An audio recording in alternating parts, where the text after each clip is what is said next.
संसद सड़क कांग्रेस के जोश ने उड़ा होश।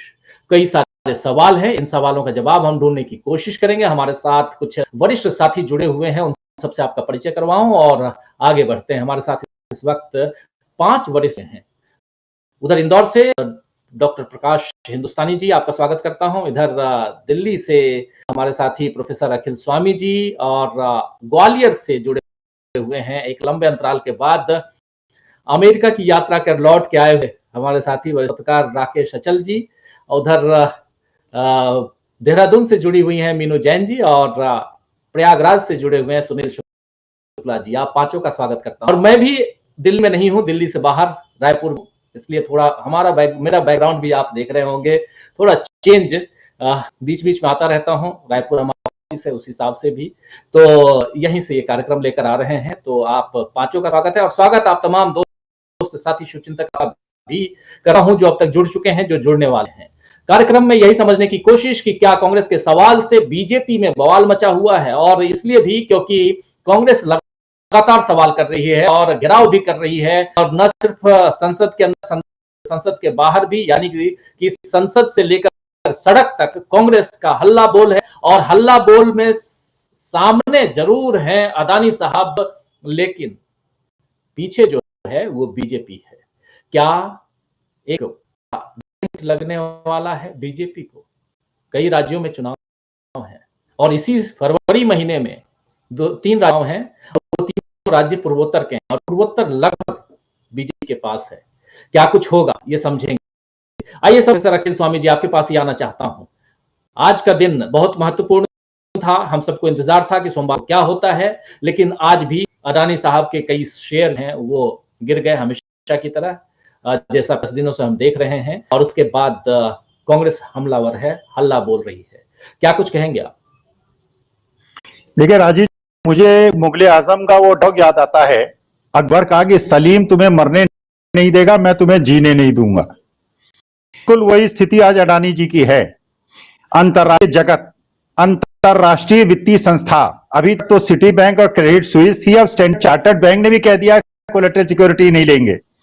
तो कांग्रेस का विपक्षी दल और देश की जनता तो एक तरफ है जो कह रही है अडानी जी तुम्हें भागने देंगे, और मोदी जी कह रहे हैं कि मैं तुम्हें किसी को छूने नहीं दूंगा। तो ये स्थिति है।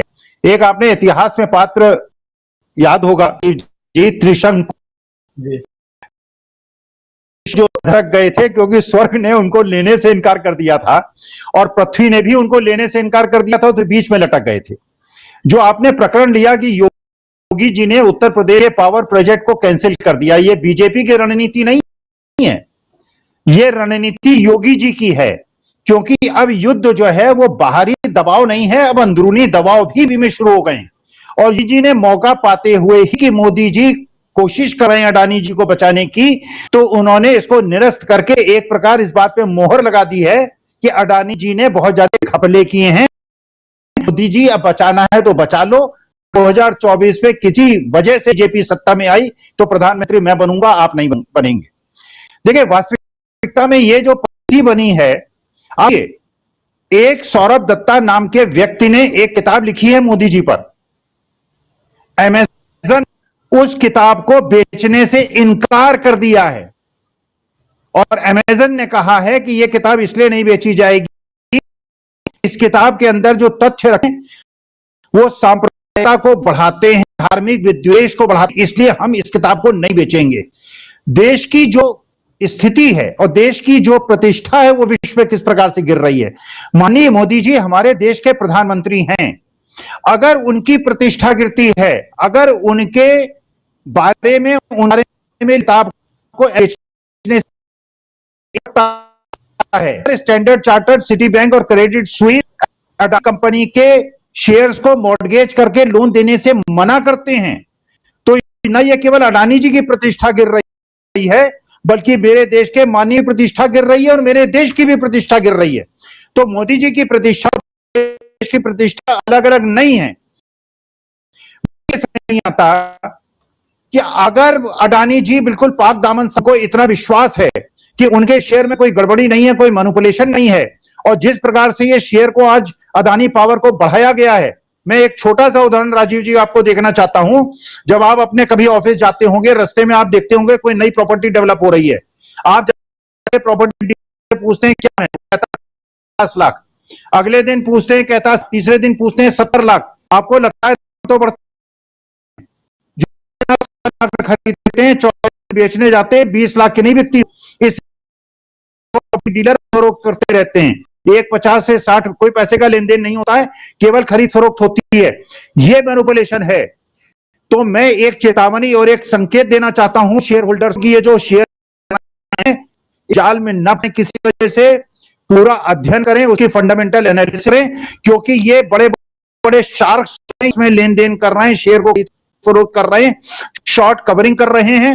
और इस शॉर्ट कवरिंग के चक्कर में फंस मत जाइएगा, पूरा अध्ययन कीजिएगा। जब आप देखिए अंतर्राष्ट्रीय जगत में जो बात हम लोग डिस्कस कर रहे थे परसों, बिल्कुल वही सिद्ध हो रहा है। अंतर्राष्ट्रीय जगत में हमारी स्थिति रही है। ये क्रेडिट स्विस और ये जो स्टैंडर्ड चार्टर्ड बैंक है, इनकी अपनी रिसर्च ऑर्गेनाइजेशंस हैं, ये रिसर्च करती हैं, एक एक चीज का मान्यूट अध्ययन करती हैं। ये हिंडनबर्ग की रिपोर्ट को आंख स्वीकार नहीं करती।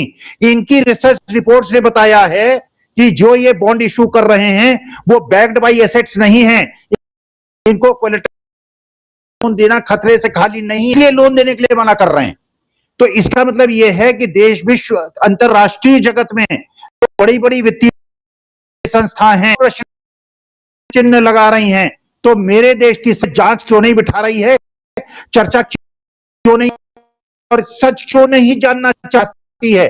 बंदरगाह उनके हैं, एयरपोर्ट उनके हैं, पासपोर्ट उनके पास है, वो देश से निकल जाएंगे जब तक वो यहां जांच पूरी ना हो जाए, वो पाक दामन साफ न सिद्ध हो जाए। लाखों करोड़ों रुपए का मामला है, तो सरकार के हित में है, देश के हित में है, अडानी जी के पासपोर्ट को तब तक इंपाउंड करें जब तक कि जांच में वो पाक दामन साफ ना हो, क्योंकि देश की प्रतिष्ठा का सवाल है।